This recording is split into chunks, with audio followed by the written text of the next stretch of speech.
Dans cette cour familiale, les signatures s'enchaînent. Le parti présidentiel est en ordre de bataille pour atteindre le quota de parrainage citoyen. Essayer de voir ceux qui souhaiteraient parrainer le président Alassane Ouattara.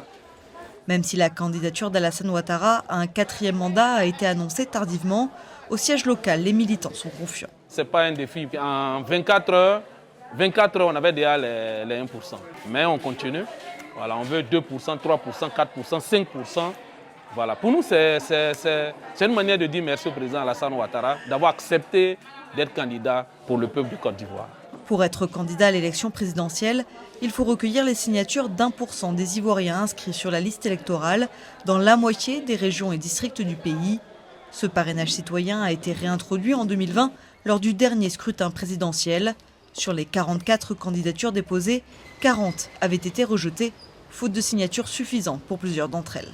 L'un des motifs qui était le plus commun, c'était lié au parrainage, aux irrégularités dans le parrainage ou bien insuffisant de parrainage. Le parrainage a été institué pour filtrer les candidatures d'une certaine manière, pour éviter des candidats qui n'ont pas une assise nationale. Pour certains candidats indépendants déclarés, comme Timoko Assalé, c'est un véritable défi.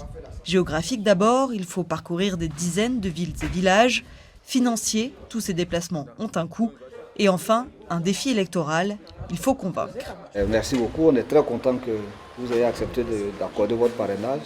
La collecte a des allures de pré-campagne où chaque signature compte. Nous, on est dans l'obligation d'aller sur le terrain, d'aller vers nos concitoyens, donc dans les contrées les plus reculées. On savait qu'on allait avoir des difficultés parce qu'il faut se déployer sur l'ensemble du territoire tout de suite.